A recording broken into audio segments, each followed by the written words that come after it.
Hello, I'm Les Burnham, CEO of Stilo, and I'd like to welcome you to today's presentation by Katherine and Rich from Varian Medical Systems on the topic of much ado about templates. And hopefully they'll show us how to reduce the learning curve and increase productivity in DITA implementations. So this is a rerun of a presentation given by Katherine Rich at IDW in San Jose a couple of weeks ago. I know it's well received then, and I think a great opportunity for us to be able to share the experience again today. Just before we start, if I just cover off the usual housekeeping points, and just to remind you, for those of you who've been here before, all attendees will be muted for the duration of the webinar. We'll take questions at the end, and if you could submit them during the course of the webinar using the Q&A panel, and address them to Helen Pope, please, and they'll pick those up at the end and put them to both Katherine and Rich. If you experience any technical difficulties, again, send a chat note to Helen. She might be able to help you out. And to remind you, we'll be running a survey at the end of the session to gather feedback on the webinar, and would appreciate it if you could spend a couple of minutes just filling that out, please. And to let you know that today's webinar is being recorded, and we'll send a link in the next day or two, as soon as we get it back from WebEx, actually, to everyone who's registered for today's webinar. I'd just first of all like to introduce Katherine and Rich. Katherine's a senior technical writer who's been with Varian for, I think, about 4 years now, and she was brought in to assist the services documentation department with authoring standards and the move to DITA. So her ongoing challenge is to design a system architecture and provide training for about 100 SMEs who will write documents as only part of their busy schedule. I know relaxation is to immerse herself in the worlds of Shakespeare, and Oscar Wilde, and maybe this love of Shakespeare influenced the type of today's presentation. I'm not sure, but I guess it probably did. And moving on to Rich. Rich is Manager of Product Servicing Information Department at Varian, and leading a team responsible for processing technical servicing content. And I think he very much regards technical training, curriculum development, and product support as an adjunct to his day job. He's got true passion here. And I also understand through the grapevine that Rich enjoys another passion, which is motorbikes. He was spotted recently by a colleague of mine, his letters at the IDW conference. And so let's assume that he's a man who doesn't mind getting his hands dirty. And it's a genuine passion and technical information that results in Rich to us today. So what happens when a team of 5 information specialists supporting 100 engineering authors content Microsoft Word for a worldwide audience of 3,500 service technicians in a regulated industry try to implement DITA? So, Rich, Katherine, over to you. Thank you, Les. Can you hear me? Can, yeah. Oh, thank you very much. Good morning, everybody. Good afternoon. Good evening. So yeah, as Les just mentioned, we are a regulated company, and by the way, Katherine and I are going to kind of share this presentation, so I'll be passing on to Katherine in just a few slides to talk about the details. So as far as our organization, we are service-centric for sure. We are supporting 3,500 internal users, as well as a small number of customer documents that we create. Most document types that we publish require a security level assigned to them or applied to them after we PDF them or after we PDF them. And that's after we release it from the CMS. The reason we do this is because we do have a lot of third-party organizations that would like to use our content for their own purposes, to their own businesses and so on. So we have a lot of pressure to protect our intellectual property from people that might get content for their own business. Many documents are a key part of the design history file. In other words, we always have to track what the state of the equipment is in the field. So these documents help us maintain the traceability of that device from manufacturing all the way to the end of life.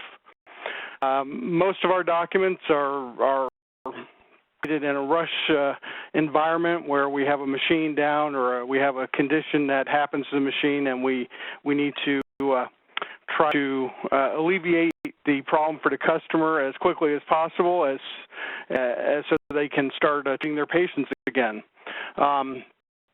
Our documentation is in process. You know, today we produce most of our documents in Word, and we PDF them for distribution and security.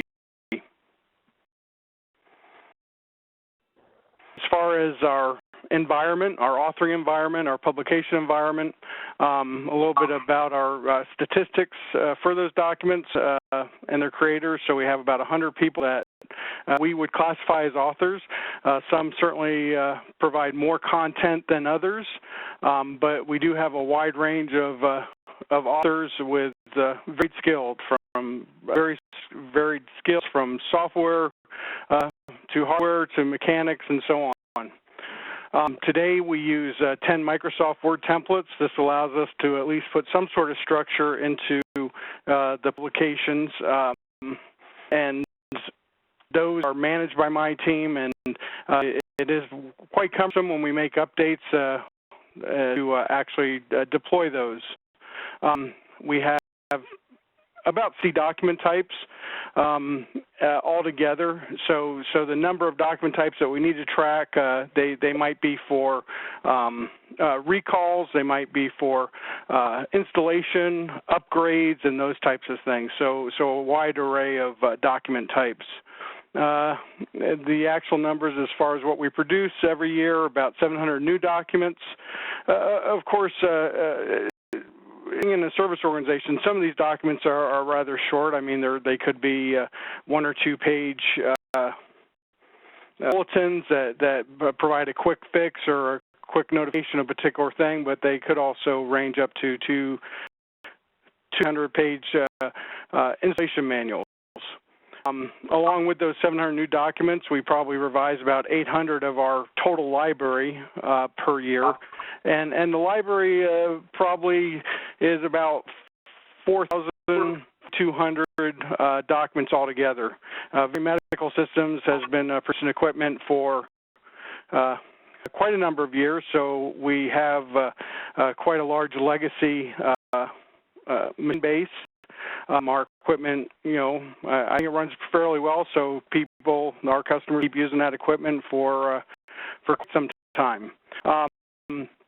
Basically, to handle all these authors and documents and revisions, we have about document process admins who process those documents today from Word to PDF, basically checking formatting and making sure that we follow a level of consistency as we publish these to the field. And of course, the main thing about service is we never really know what documents we're going to need at the start of the year, as compared to a straight engineering team where we have a product lifecycle program where we know exactly what products we're going to release and what kind of documents we need for the customer. You know, we're in a big firefighting mode oftentimes, so it's exhilarating. About the company and about our document set, and now I'm going to pass it on to Katherine so we can talk a little bit about how we're handling some of our challenges. Thank you, Rich. You know, I'd just like to mention one other thing, that Varian does have a technical publications group that's part of the engineering department, and they moved forward with DITA. They were about a year ahead of us. And they choose some of the tools and everything, but they are completely producing all their documents within DITA. So we're playing catch-up because we do have quite a few more authors than they do. And we have these very interesting dilemmas that we thought we need to deal with. You know, when we're talking regular tech pub groups, very often you have a very diverse number of documents, but I don't know if you get up to as many as 60. That's one of the problems we had to deal with, was how to design something that can cover almost all 60 of those different document types. So we considered that our dilemma number one. We have, at any time, someone can need to make any one of those 60 different document types, so how are we going to handle that? Our dilemma is training authors who are all over the world. you go do boot camps here, there, and everywhere and get everybody immersed in this for a little bit, but they just have to do their day job at that time. So we really flip a switch and get everybody, stop and get everybody trained and then switch over. So we're wondering how on earth can we train these people adequately in this new tool while they're still so busy and get them up and running with it. So they really didn't have as much time as we wanted for them to be able to just stop and learn all the tools we have for our DITA project. And then on the 3 is, as Rich noted on that other slide, we have 3 document process people. And using the CMS does add a little bit of QA with, now you don't really have to check the formatting the way you did in Word, but you do have to check the structure of a document and see whether people are using the elements correctly. And we were a little concerned with how we were going to handle the QA switch over to DITA with people. So we decided that templates was the thing that was going to come to our rescue. So we basically think that we can simplify our transition by implementing something that's very similar to what we have in Word. I mean, that right away provides the ability to say to the people that we're training, here's how you did it in Word. Look at, we've kind of made it similar in DITA XML so that you have the same feel and similarity, so it's not completely new and different. It also, the templates can also sort of act as a ready-made outline for the others. We'll start to write a document in DITA XML and wonder, where do I begin and where am I going and where am I heading? We do already have, including our templates, basically outline. We can also include specific metadata that's required and not sort of ask them, hey, always remember to include this in your bookmap. We've already put it in there, and also we are able to apply some metadata behind the scenes or attributes, things like that. I think we have types on all our bookmaps that list what particular type of document it is, and that's not something we have to train the authors to do right away. Later on, we will get them to do that, but right now that's taken care of in our template, so they can focus more on just learning to write a document in DITA. Basically, having these templates also simplifies our XSLFO transformation requirements, because we did our style sheet, and if we make our templates to fit right in that, we know what we're going to have, and the key for that will be a little bit simpler. It's also easier to implement our schematron, because we know exactly what the template is going to have, what is expected in each bookmap. So we can set up our schematron to check for that, make sure they didn't make any changes to anything. And also solves those 3 main dilemmas we talked about, the various documents and many training people, and I mentioned the limited QA. So that's Thanks, Katherine. So, there are several ways to solve this, these issues that we face, and I'm sure many on the phone, struggle with the implementation from other environments. So maybe our numbers are a little bit larger as far as content developers, but certainly the core issues might be similar to what you're facing. And so one of the things that we certainly struggled with as we were working on our solution was, we go down a specialization path, or do we institute some of the things like we've done in Word with templates? And certainly on the specialization side, we do think that as we analyze this, we thought we would require a higher level of resources. And that meant consultants. I kind of have a small staff. We do now have an admin that we've hired. Katherine's been doing a lot of the architecture of the environment up to this point. So that will help us in the future, but we thought templates were a better solution to reduce our overall costs as we were cutting this in. We also, Katherine mentioned the Tech Pubs team. That's our customer-facing document team, document creation team. They have probably 30, 40 tech writers around the globe.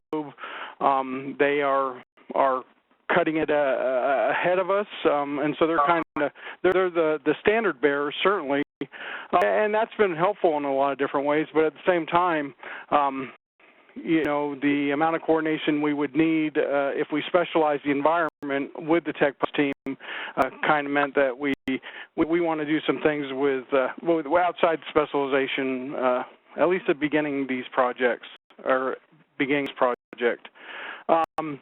We also thought that, we'd probably have to be a little bit more requirement-driven. I mean, we're an engineering company, so we know how to write requirements, but, templates allowed us to, write requirements or create requirements on the fly, I guess, as we sent out document templates for review and so on. And this allowed us to kind of maintain a smaller environment of contributors and authors to give us easy consensus. And certainly we plan to evaluate after we get a little bit more mature in our implementation of DITA. We're going to evaluate to see if we do need to specialize some more our environment. So in essence, templates give us this pilot environment so we can kind of figure out on the fly the best process going forward.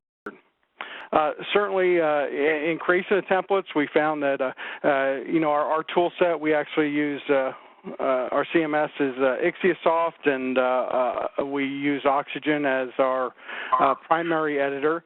And we found that as we analyzed creation of templates and going down this path, that Oxygen really does provide us a real quick and easy way to create and of course, edit these.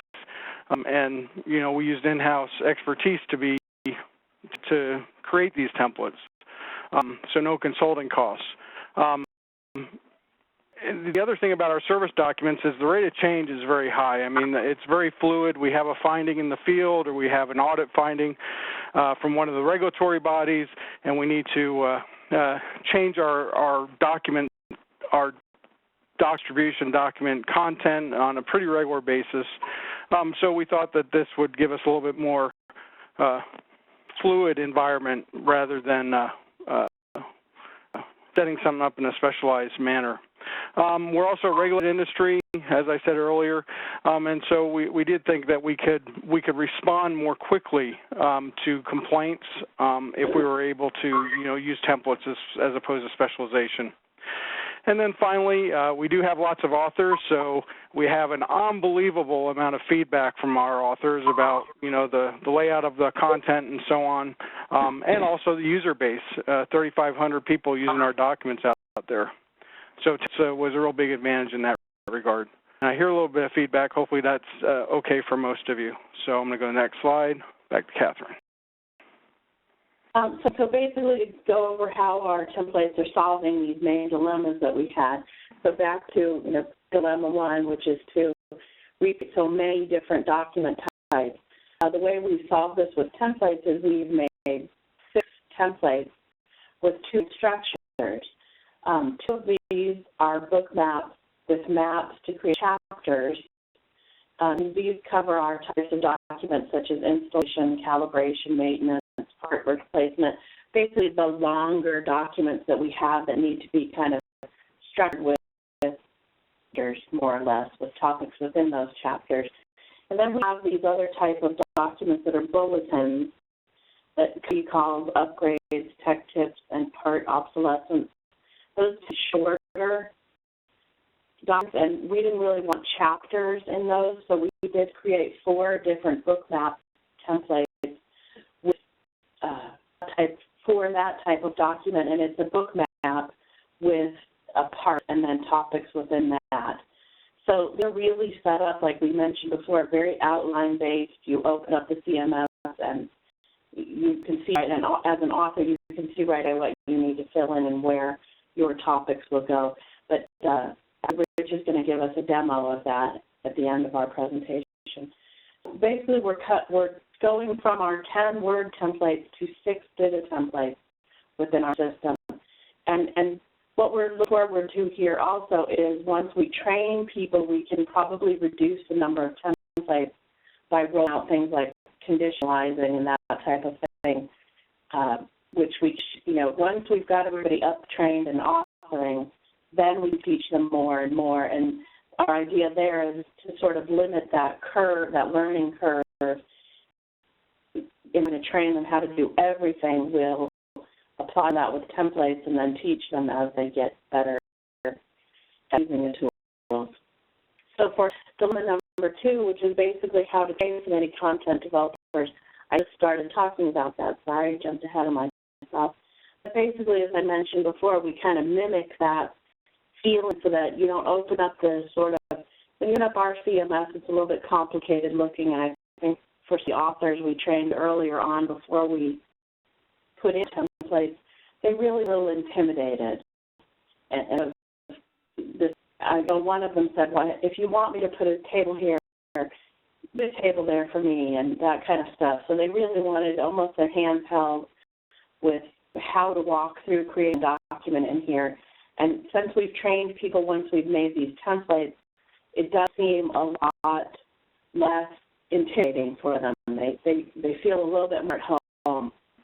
So it also limits the very broad tools, and there's some elements in the system, and we have reduced those for our information model, but really helps to have limited some of it by also including what's allowed and what's not allowed in these templates, or really what's allowed in the templates. It also drove how we were training people. We could train to these templates rather than sort of saying, okay, where do we start? We have the bookmap.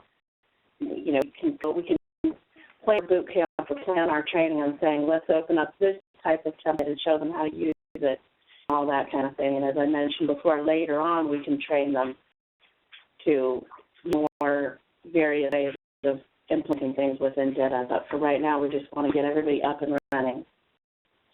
And for dilemma 3, basically QAing with a limited resource, as I mentioned before, that with 3 people who could review the documents right now before they get posted, and with looking at DITA maps, it would be a little bit difficult if people were structuring them.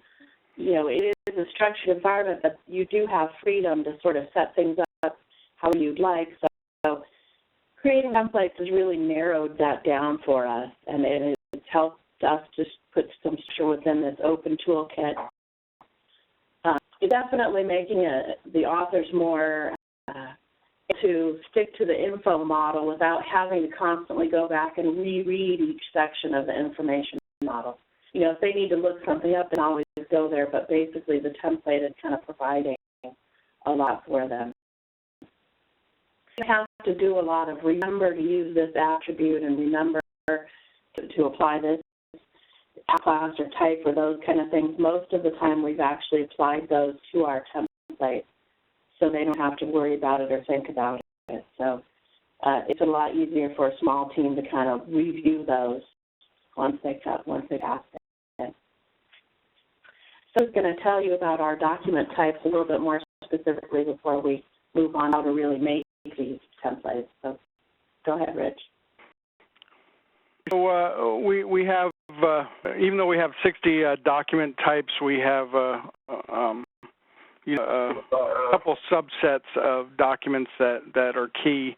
We have this manual style document that typically includes multiple and lengthy processes, which instructions and procedures that are not necessarily following a linear path. I mean, the end user has to jump in and out of locations in that document as they're installing software or installing hardware. It's basically as far as structure, it's very long and partitioned. And as far as the template structure, we've gone with book maps with nested within the chapters. Pretty standard as far as a lot of other users that we work with or we've talked to. It does require specific metadata, And we're going to take a little bit. We're going to take a look at some of that metadata, and it certainly includes maps with common information. Again, in this regulated environment, we have key information that we always repeat in a particular part of the document for our end users and to maintain compliance. And we do also within that template structure we contain we place instructions and examples to help those authors with that information. Another type of document is a bulletin. This usually is just a single process. It includes instructions that typically are followed in a linear fashion, right? Step by step. It's definitely a short and direct type of document. It's installing a maintenance release or a service pack on software, or it's replacing a component on a hardware device. The structure of the template just slightly different. We've used a part and topics nested within the part. Again, we want to be nice and direct with this document, so no cover page. We just start right out on page number 1 with the instructions. It, again, has required metadata that includes our bookmap attributes. It, again, includes reused topics with then this very specific information. That would be things like, BOMs, bombs, right, bill materials.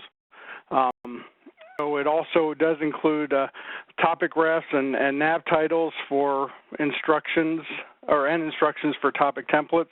And it does contain, again, brief instructions and examples.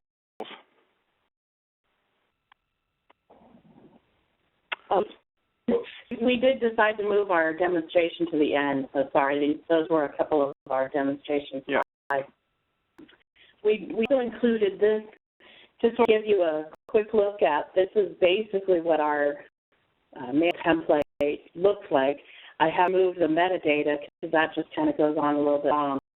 But this is basically in here for you to take a closer look at later when you have these slides in hand, because we'll actually show you this in the CMS in a little while. But you can see how they're commented out where the instructions are, and we'll view that later. In our system, those actually kind of get highlighted in yellow, so it really stands out for the user to see what they're supposed to be doing. So we'll just move along, and then next one we have the bulletin type 2, but also as an example for you to look at later. Basically, these are the different book maps, which basically, a book map is a customization of a map element within DITA, just in case I was wondering that. I think everybody would know. But so these are the template types that we have available in the CMS. So yeah, I mentioned before that we had 6 templates, and here they are. There's names at least. So I'll show you where you get the options for those in our demo later. But basically how you create those templates, let's go to the next slide, Rich. So the way to create your own book map template is to use the general book map. If you don't have that, you'd want to kind of customize a map. But really choose that, and then you kind of design your structure. And, we decided to use chapters and have maps within those chapters, so we just set that up that way. And we went ahead and put some sample map refs right in there. So it just clicks on that and then adds to the map, the attribute, and now they set up their documents because we've basically created almost everything they need. If they need to add more chapters, they can just simply copy those refs to the next place or go ahead and put their own in. Most of the thing that's most important that we've put in within the bookmap templates are reuse topics or reuse maps, and by that I mean basically what's covering our boilerplate information. All the kind of necessary things we need in the front of a manual as far as contacting Varian, all legal information, things that just need to appear at the beginning of all of our longer documents. And for our bulletin type of documents, we actually moved some of that to the end of the document. And it also includes things like revision history and all that kind of stuff. We have templates for that as well. And there are instructions within the book map on how to open up the topic templates, close and add those. And lead into the topic template area.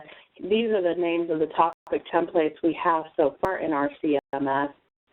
We end up making some more, and as DITA expands, I believe they're kind of making easier ways for you to make your own different topic types other than concept, reference, and task. So, at the bottom there we have an IPA task topic, which kind of customizes some things with a general task topic. But as we move forward and the whole world of DITA XML moves forward, we can add to these or remove some of these as needed. So that helps quite a bit, I think. And the way you create a topic template, just open up the topic type that you would like, a concept, reference, or task is needed. You go ahead and enter the section, tables, definition lists, things like that you want to put in there, and you apply the attributes that you behind the scenes. The author isn't going to have to do that because you put it in there for all time.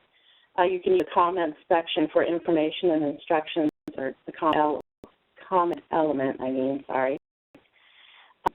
And as I mentioned before, you can include options of, if you don't need to use this materials or something like that, then we ask them to remove it.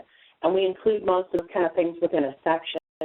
So instruction tells people just read this entire section. So it's straightforward and easy for them to use. And I did include a topic template example. This is our customer information type template. It's going to cover 2 slides, but basically it's a mission list. Kind of, you can see where we're asking people to enter things. There's more or less as we said earlier, for you to take a closer look at later if you're interested to see exactly how we set this up. I'm ready to go to the next one with the template details. We already basically told you that we're using the Ixiasoft VC. We have Oxygen Editor plugged into that, and basically it's just easy to use, and you create your create your templates, and then you export them out of the CMS and have an admin or someone place them within if you have a CMS, you place them within the CMS's background folders, back repository system. So once the user or author opens the system, they have the option to open the template, but it's not anything they can make changes to. Create and we kind of move them out of there. If we need to do any edits, we bring them back and edit and can make changes that way, but it's to kind of keep them outside. Did you have anything more to say on this one? I think last time you... Yeah, not right. I think you covered everything. So next slide. Okay. And we're going to talk about this one, right? Yeah, and certainly, again, we've just started producing DITA output, right? I mean, this has been a long progression. Our tech hubs team that is producing most of the customer documents started down this path about 5 years ago, maybe 4.5 years ago, and we knew that we wanted to go down the XML path from Word, and so we joined that effort, probably 4 years ago. And so it was just this year that we started creating our first output, and that had a lot to do with some of the dilemmas that Katherine mentioned earlier, right? I mean, just the sheer number of authors, and they're worldwide, and we have software engineers or technicians and mechanics, and so we have just a really wide range of authors. So certainly templates is one of the first steps to perform this implementation, but you know, once we fully implement DITA and get our user base, our author base trained up in the XML, you know, we're probably going to start implementing more features after that level increases. We certainly think that we can reduce the number of bookmap and topic templates once everybody gets more comfortable, so that the author can get a little bit less restricted as far as the environment. And then we also, in our plan, in our long-term roadmap, we want to utilize conditionals and variables and features that would allow us to make our document set a little bit more customized once people know the basics. We're going in the future. Yeah, the project has been, excuse me, the reason that it's taken quite a while for us to move forward, as Rich mentioned, we did do boot camps early on, and as we said, people were kind of wondering where do I go with it, and that's what drove us to our templates. Also, we kind of went down the path of, we picked up our more complicated documents to try to start with, and we went that, and then we had to take a step back and kind of start over with an easier document that doesn't get translated right away. But also one of the things we've moved forward with, the idea that we realized after a little while that we were not going to have a switch and say, now everything's going to be done in DITA. You know, at one point we thought we might be able to do that, and that is what our Tech Hub's customer-facing doc team did. They kind of went with, okay, for this next release of products, everything's going to be in DITA. We're just not going to be able to do that, we finally decided.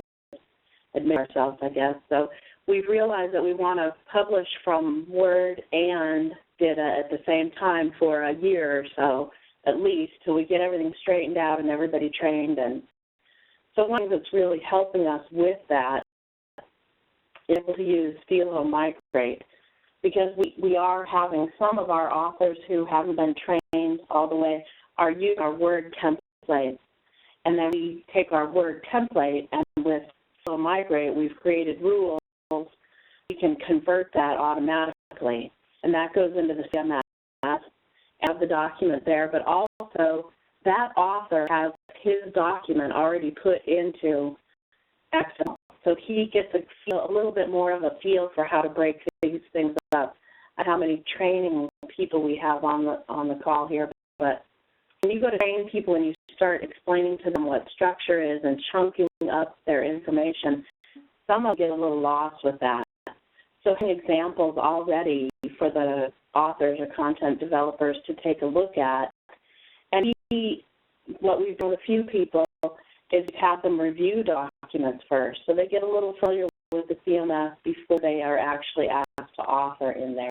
And just having the template either way has helped very much. And I must say, working with Stilo has been wonderful, because they've helped us make rules that match our templates.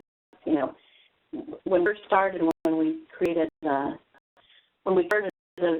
Word document into XML, it gave us a map.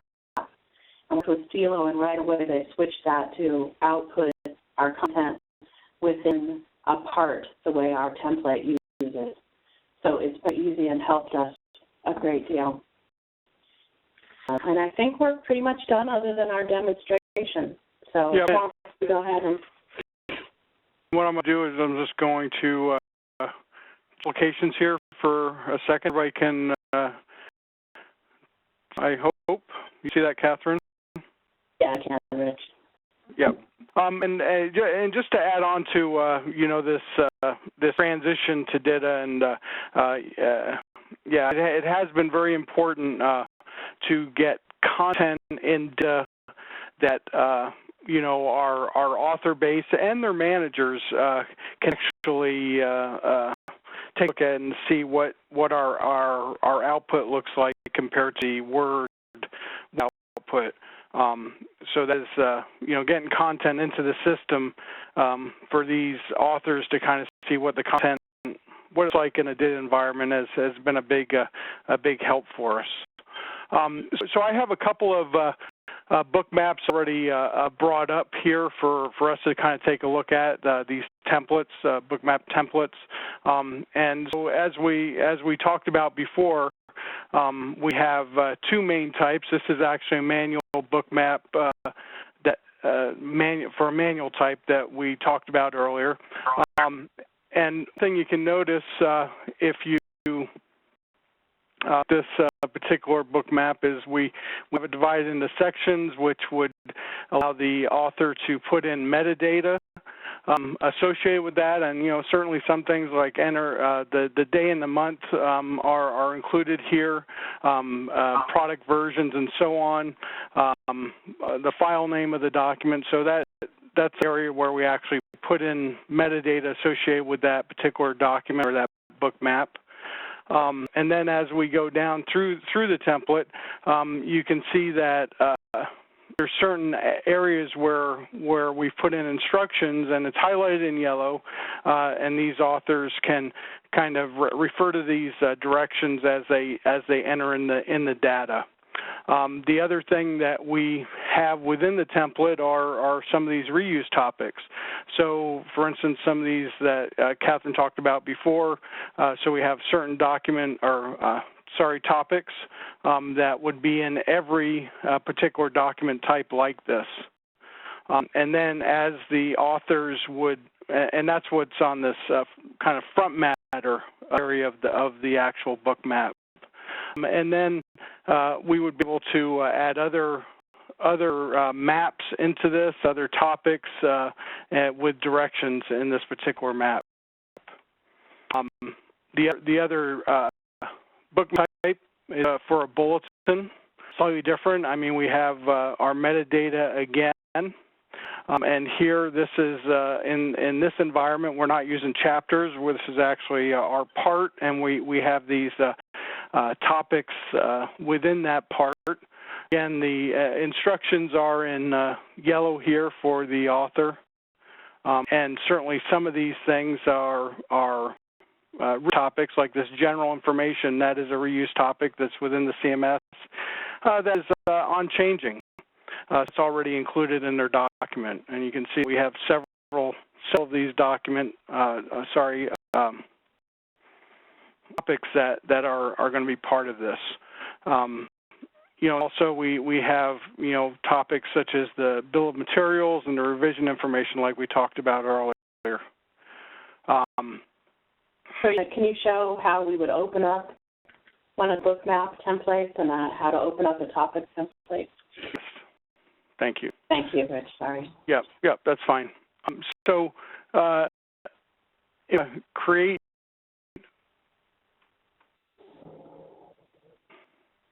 This is our environment for actually creating a topic,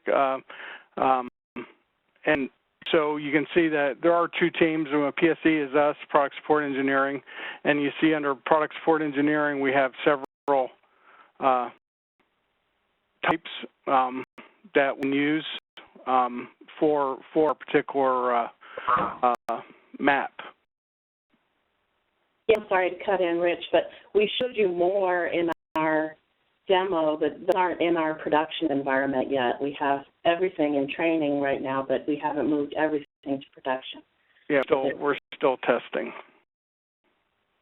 Currently, I guess I also within the DITA CMS we can create our maps, and again we have these different types that the authors can create, and they would come up in a similar fashion to what I showed on this particular part of the CMS.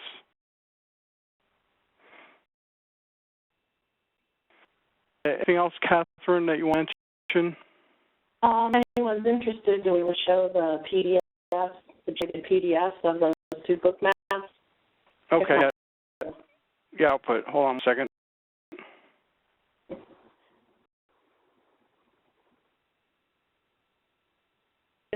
Before the this morning, we had generated these book maps that Rich just showed you as PDFs so you can kind of get a feel for what's in there just as a template phase.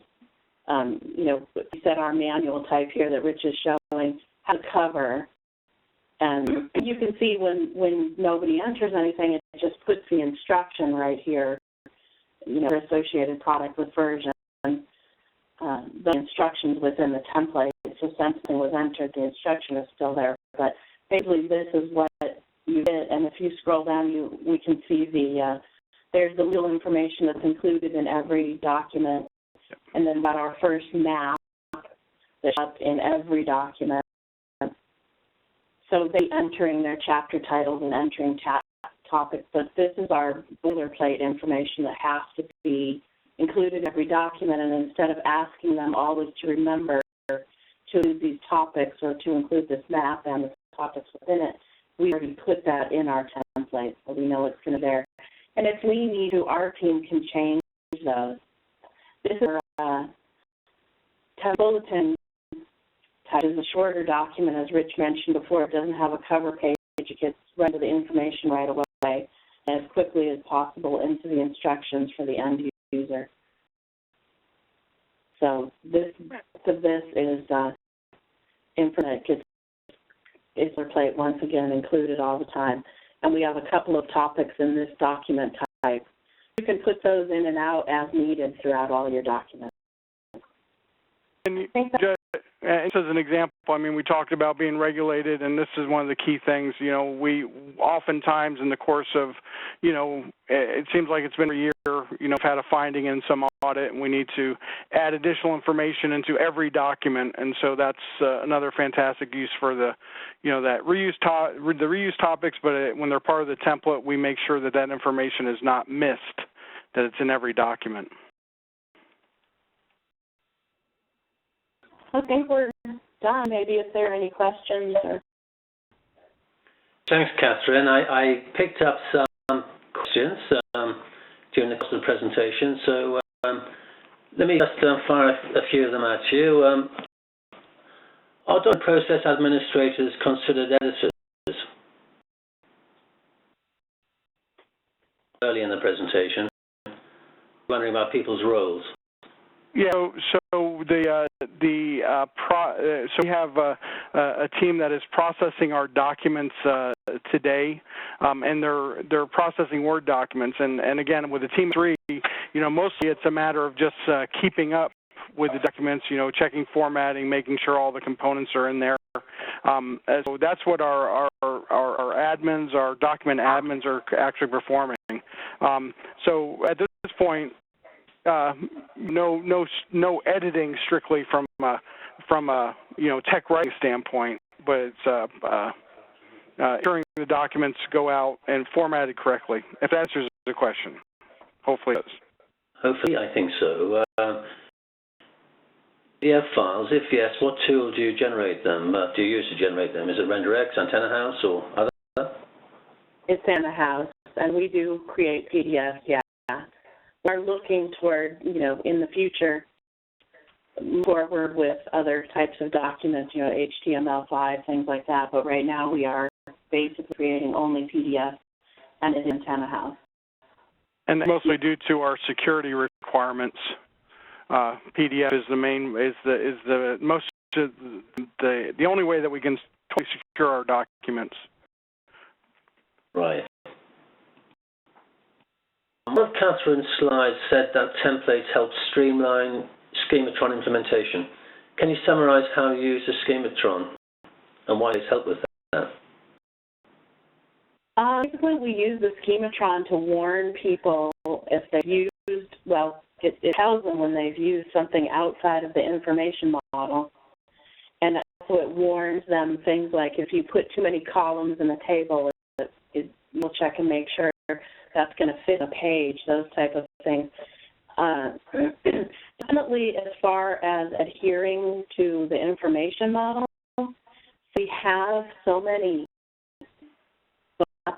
block templates and then topic templates where really it's a lot easier to sort of control those and so pass the schematron that we put in much more readily. You know, it's something like somebody's trying to put elements in after a section or something like that. They don't use, we were able to match our schematron to our info model. So, obviously you can put elements in there that aren't part of your information model, and our schematron will tell them that. So if we included most of the things and most of the attributes that we need in a template, it re-streamlined our Tron application that way by saying, we've already taken care of this, so we don't need to have a double check here. Basically, every one of our templates on bookmap, it has type, either CTB, STB, tech tip, that type of thing, and that obviously tells the style sheet what cover page to put on there and things like that. So we have to implement a schematron rule to check for that. Who knows if when we move forward we may take away and have more authors learn to apply things like that themselves. And we will put in a schematron rule to double check for that. But right now we know it's already there. Okay. Question. Do you have a detailed roadmap for introducing other DITA features in the future, or do you just plan to do it when the time is right? As I always tell Rich, I kind of have an idea in my head when I want to go forward, but it does really, timeline-wise, I know what we want to move forward with. I kind of already have plans for which bookmap templates we're going to add conditionals to. We have two types of FTBs. Two of them are, well, two types, but there are 6 total. So the first 2 are recall types, and we used one template for that, and the other 4 are different types, and there's one particular template for that.